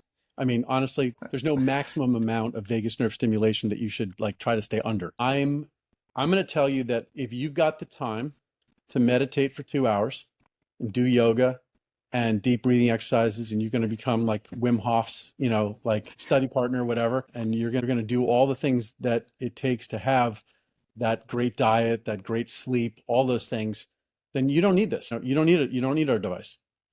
But that's just not the way the world works. I say to people, you can do all you want to reduce the stress in your life, but the world is not going to get less stressful. You need to become more stress resilient. And the same thing here. You can do all those things, but I'm pretty much going to guarantee you that one of two things is going to happen, and probably both. First is you're not going to do enough. Okay, you're not going to do enough, so you need some help. And I joke that but I'm not joking. This is 2 hours of meditation in 2 minutes. The benefits of this are extremely rapid and extremely strong, and you're going to experience that shift back into the rest, digest, and restore state right away. And the second is that there's a lot of situations that people have with past trauma and other things where when they get into that vicious cycle, they can't get out of it themselves. They need help. And so sometimes it can be therapy, sometimes it can be a person who's a friend who's going to help you calm down. Sometimes it's just leaving a situation that you really shouldn't be leaving, but you have to. This is just, it's a way to do it that's really beneficial and helpful. And, to the extent that we've seen it, it's pretty safe. I do want to share one thing that I think is really cool. Chiropractors really get this. And so one of the things that chiropractors are using in their practice, they use this device because when they have patients come in who are really like in that sympathetic overdrive, they're like trying to manipulate them is like trying to manipulate a rock. I mean, they're just, even their fascia is tight, their muscles are tight. They can't be adjusted. What they're doing is they're using this, and just for 2 minutes, they let the patient sit for 2 minutes, and then they start the adjustment, and they say the patient is like butter. At that point, they can adjust the patient easily. It's not strain on either of them, and the adjustments hold for a long period of time. So the patients are more satisfied. They're not walking out of the office, getting in their cars, getting frustrated, and they're back in the same state that they were 5 minutes earlier. They're staying in that state for a long period of time. It's really beneficial. So I wanted to quantify it because I'm that kind of guy. I wanted to like, okay, you're telling me that, but the plural of anecdote is not evidence. So let's actually put this to a test. And so there's a technology called surface EMG. I don't know if you've heard of it, but basically it's a technology that measures the level of electrical activity in the muscles, in your shoulders, your neck, and your lower back. And a high composite number means that you're in sympathetic overdrive. You've got a lot of activity in those muscles. You're under stress, strain, and it's a pretty easy measurement to take. There's some software involved, et cetera. And so at a meeting, I went and I met the people at that group, and I said, listen, can we do a little, literally, we're on the floor at the A4M meeting in Las Vegas. And I said, can we do a little test here?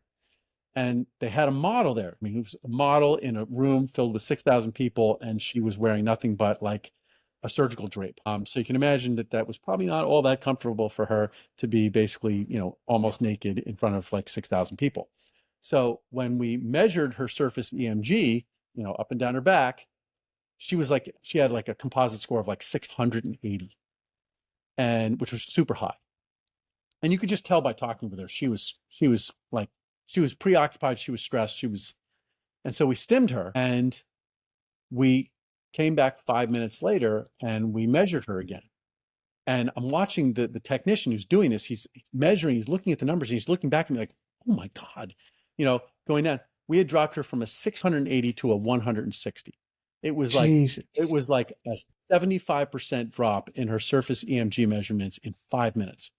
And I wasn't really that familiar with the numbers, the quantification of this. So I turned to him afterwards. I said, it sounds like you're, from your facial expression, your body language, you're telling me that it was pretty good. He's like, I've never seen that before. That's unheard of. And I said, okay, well, that's cool. But tell me, like, as a comparison, like, what does a 1 hour massage do? He says, maybe a 30% drop. And I said, okay, well, what about like, a really good chiropractic adjustment? And he said, actually, that does tend to jack the level up briefly, but like an hour later, you're like maybe 40 or 45% down. And he said, you changed it by 75% in 5 minutes. And I said, that's because really the underlying problem is the autonomic nervous system. You can't do anything without getting yourself out of fight or flight mode. It's like Einstein said, he said, you can't simultaneously prepare for war and work towards peace. I'm not sure he was right politically. I'm not going to get into that, but physiologically, he's right. Your body can't be in fight or flight mode and simultaneously heal. You can't do them both at the same time. It's like, trying to look at, George Washington's face while looking at the tail side of the neck of the quarter. It's like, you're not going to see it. That's just a little bit more. The Canadians probably like, who the hell is George Washington? My American history, okay? I'm pretty kidding. sure I'm kidding. she's right. She knows what she's doing. She did. In relation to the other half, what I do is like trauma therapy, trauma coaching. Like I'm trained in IFS psychotherapy, and so I work a lot with polyvagal theory, and like I hear a ton about that. So this line, what you're describing, lines perfectly up with like ventral vagal, like all of that theory in relation to the data that you're seeing with the model in that example, and I'm assuming other people as well, lines directly up with what's going on with the vagus nerve and why turning that down would help with that. There's a whole bunch of papers that have come out of Emory University. There's a researcher by the name of Doug Bremner. He's working with the military and utilizing our device with patients with PTSD. So vets who've got really bad PTSD. And what he's showing is that it's a remarkable tool for really disconnecting the autonomic nervous system response that impairs the ability to process experiences. So the big problem when you've had a trauma is that when you try to cognitively process through it, you're confronted with this autonomic nervous system response that drives into that amygdala hijack. You can't process. Your heart's racing, you're sweating, you're crying, you're going through all these emotional and physical responses that prevent your brain from cognitively processing the experience so that you can deal. And vagus nerve stimulation disconnects that response because it forces you to remain in that parasympathetic state so that you can cognitively process. And so there's lots of papers and clinical work that he's done in pilot studies that show some pretty remarkable results. And he's got actually a 300 patient study that's being funded by the military right now with our device to show. And I would imagine that if things go as they have with his prior work, that will ultimately lead to an actual FDA clearance for it. It's not happened yet, but I would expect that it will. The other group that's actually really interested in this, and this is right up the same alley, is the National Institute for Drug Addiction, NIDA. They have actually come to us and they actually set up an appointment with the FDA and told us, you're coming with us to the FDA to get them to approve your device for opioid withdrawal, which again it's an autonomic nervous system response. There's opioid addiction causes and leads to microglial activation. You've got in regions of the brain on fMRI studies that show that the microglial cells in the brain, those God cells, are just acting up. They've become inflammatory. They're causing all sorts of issues, pain, and it leads to all the symptoms. It's basically like having a really bad case of the flu, plus the emotional side of it. And we've shown literally on 2-photon microscopy, literally watching individual microglial cells change their conformation, change their position, their orientation in a matter of minutes. I mean, it's the coolest thing. I mean, we did that at the University of Bonn. You'd be literally just watching a single microglial cell that's amoeboid, it's angry, it's clearly inflammatory. You stim the animal, you're watching in like 16 minutes that all the tendrils have reached out and they're touching the synapses and they're doing their neurotrophic thing again. It's real science and it's really cool, and there's so many cool. I love that. Yeah, it's like freaking EMDR like on steroids. Every EMDR therapist sitting there like, what the hell? I do hour sessions to pull the traumatic sympathetic response out of these memories, and you're telling me you can stim someone for a couple minutes and work them through this? Like, come on. Like, that's cool though. I like that. You know what? If you work with patients and you want to try it, do it. I mean, I'm telling you, it's a wellness product. It's not, doesn't require a prescription. It's safe. I mean, it's not approved for kids, but someday I think it will be. The implanted devices are approved for kids down to 5 years old. But if you're working with somebody and you say, listen, we're going to try this to see whether or not it blunts that autonomic nervous system response that's preventing you from processing, I'd love to hear about it, and we'll do a case series and we'll publish it and we'll move forward. Wow. Yeah, that's awesome. So let's talk a little bit as we're kind of coming in for a landing here about the future. Like we've talked about, I feel like we kind of went there a little bit, but if we pushed even further into the future, I know this is not implanted. This is something external, but you've got things like Neuralink and all of the like kernel and all of these brain devices and technology like BCI that's coming out. Do you think this will be something that is implanted again in some way, or something that will be like you could just put on the side of your neck and wear it like a necklace or something? Or like, what do you think the future of some of this technology is? So I actually think that the move outside the body was was a really important one. It changed the sort of economics of it. Instead of it being a $30,000 implant that's used at the far end of the continuum of care, we've moved it and jumped it right to the front of the line. So I don't think making an implant is going to make it any easier. I don't think people want to have their skin cut or have something implanted in them if they don't have to. I've been a big believer that tethering this device to a phone was the right way to go. The next step is, and I've actually developed it, is to actually integrate it into the chassis of the phone itself. So we actually have models of a device that's literally sits on the back of your phone. There's a lot of acreage back here. Yeah, so you literally could be on the phone saying, "Hey, listen, I'm coming. I got a headache coming on. Hang on one second." Put them on hold, stim, and go back to the Dude. phone. And I honestly think that that's, to me, that's like, from a technological standpoint, that's like, I don't know if you're going to delete this out, but that's like the cat's ass. I mean, that's the coolest thing. I mean, that is just the way to go. Yeah. But we'll see. I mean, this is very cool. This is, tethered to your phone. I mean, but people don't leave their phones, more than 2 feet away from them.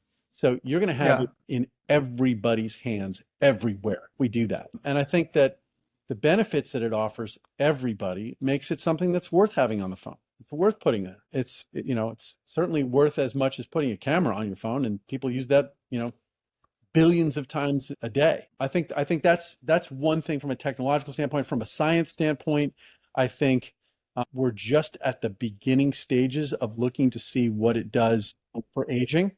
One of the things we didn't talk about at all, which we could spend 2 hours talking about also, is what it does to mitochondria. That whole cholinergic anti-inflammatory pathway is mediated through a receptor called the alpha-7 nicotinic acetylcholine receptor. For those of, there's no quiz on this, but there's a very special receptor that sits on all your immune cells, and it's how the vagus nerve stimulation affects the immune cells through this receptor. Turns out that same receptor doesn't just sit on the external surface of immune cells, it sits on your mitochondria. So, I mean, how many receptors are sitting on the outside of cells, but also on your mitochondria? So this one sits there, and it is critically important for mitochondrial health.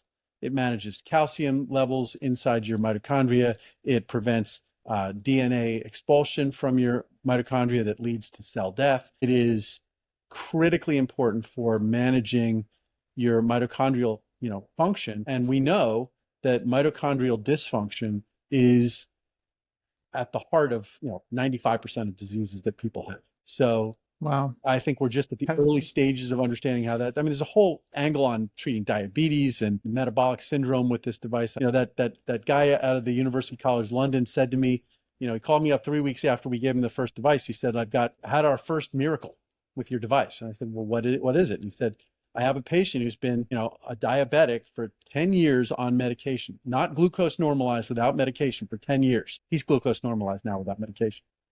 It literally stopped this guy from having, diabetes effectively.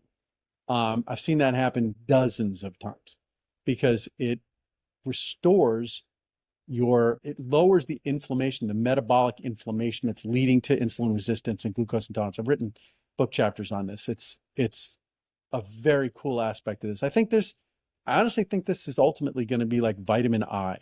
Everybody needs a little bit of current. Vitamin I. You need a little vitamin I. You need a little bit of electronics, a little electrical stimulation, a little current flowing through the vagus nerve. Dude, that's awesome. You're like the Tony Stark of vagal nerve stimulation over here. Fucking love it. It's fun. I honestly say to people, I said, I feel as if it would be really cool if I said back in 2005 when I started the company, like I knew all this. I didn't know squat. I didn't know what a cholecystectomy was. I didn't know any of this.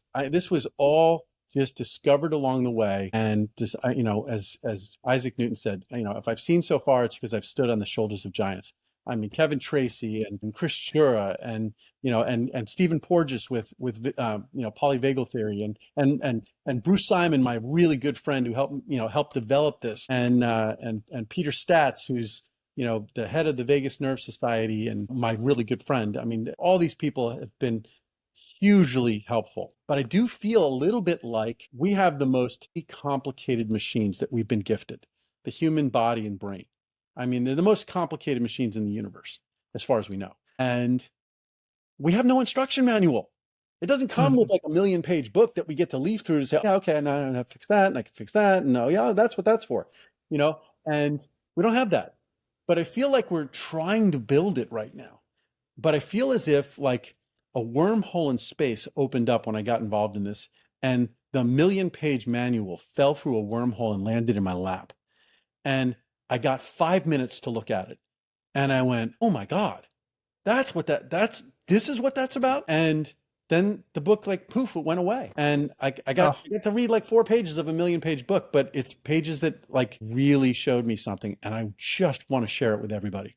I just feel like people say like, oh, you're such a great salesman. I haven't sold a thing. I'm proselytizing, man. I'm preaching.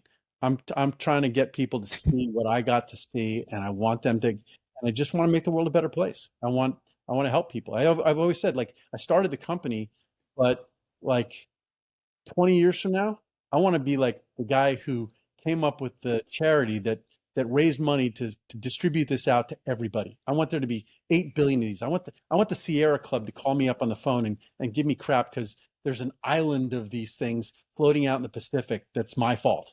I'm going to feel guilty about that, but I'm going to say, yeah, but I help people.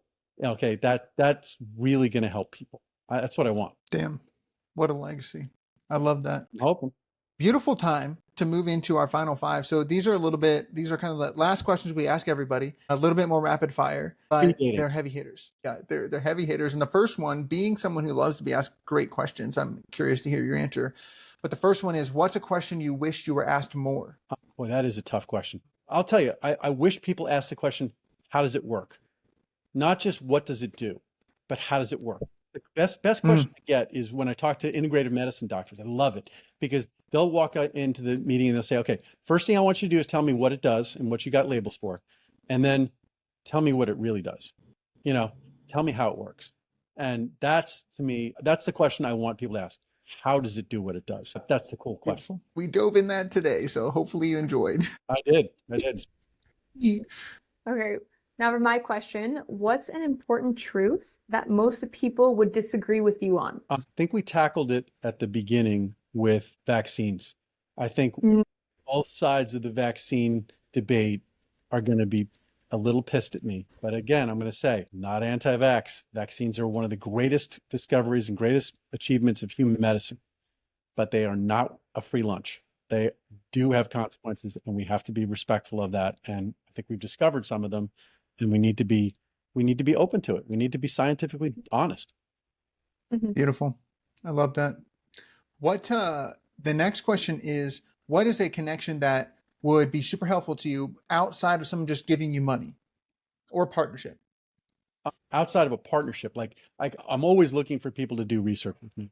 I'd like to have people who are open-minded. I'd love to get on some better platforms, I've got my podcast. This is a great podcast. I really appreciate being invited onto it. I want to be on more and, have an opportunity to get the word out. So any connections that anybody can make to people who will let me ramble for an hour or so, I think I'm entertaining enough that people will, their audiences will like it. So that would be my request. Beautiful. So the tradition we have is we always ask a previous guest to leave a question for the next guest, and they don't know who it's going to. So Amy Cohen from Joy Days, they make treats that are blood sugar balancing. So it's better for you foods. And she asks, what are the biggest epidemics of our time that needs to be tackled? The biggest epidemics of our time.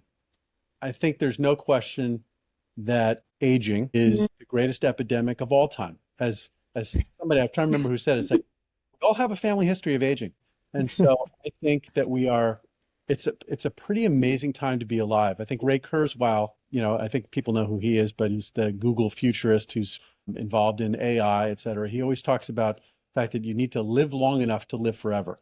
So I think that aging and all of the different things that we're doing that actually make things worse, whether it be the food problems, the lack of exercise, the stress levels, the all the things that we're doing in toxins and microplastics, all of those things are really fundamentally causing just a couple of things to go wrong. And that's all it takes, because all of life really is supported by four things. If you get to the root cause of almost every malady and everything that's good about life, it boils down to four things. It's your immune system, your mitochondria and your energy, your relationship with your gut microbiome, your skin microbiome, your airway microbiome, so it's your microbiomes, and it's your autonomic nervous system. And those four things are implicated in everything. And the cool part about the autonomic nervous system is that it actually can control those other three. So if you can modulate your autonomic nervous system, you can control those other three and you can bring it back to health. So that probably also answers the question of, like, what's the one thing I'd like people to know, is that those four things are where everything starts from there. Oh, wow. That's so cool. All right. Makes sense the path that you're on and why you chose the autonomic nervous system. Then it affects all the others. So that's clear. The last question is, like, what's the question you want to lead? You don't know who's next, but they are the leader of a health and wellness company. Mm-hmm. So what's the question you want to ask them?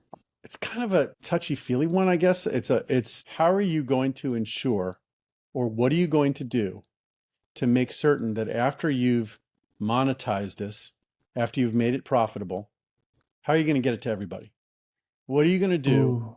What are you going to do to make certain that this isn't something that only the elites get to use, or it gets controlled by the insurance industry or by medicine? How are you going to get your invention that you believe is going to change the world and make it a better place? How are you going to make certain that every single person who needs it gets it? I freaking love that.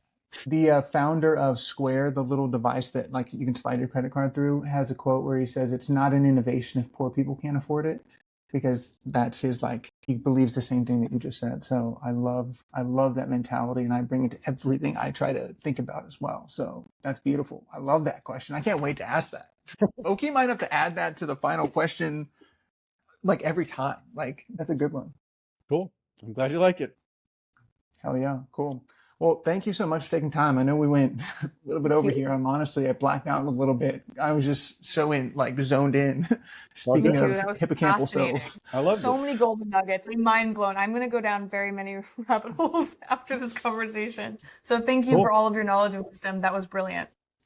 Yeah. Is there anywhere you'd like us to direct people's attention, or any final thing you'd like to leave people with? I know you already dropped all the bombs here, but any place listen, I mean, I'm hoping to drop more.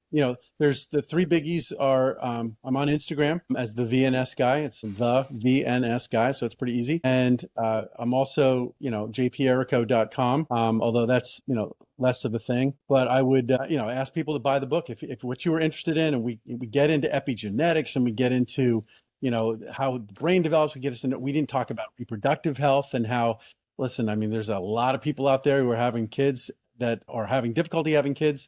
This will help them. There's so many different ways that this can help. So if you want to pick up a copy of The Vagus Immune Connection, and it's on Amazon, it's soft cover, it's not that expensive, but I tried to write it so that everybody can understand it. So see how it goes. Oh yeah. We'll put those in the description below.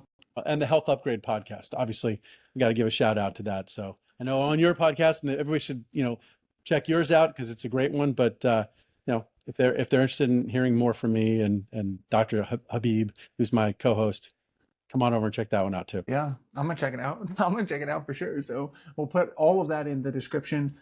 Thank you so much again for spending some time. And if you haven't subscribed on YouTube already, what are you waiting for? Please hit the subscribe button. Otherwise, we'll see you next time on the Decision Lab. Thank you so much. Peace. Thank you.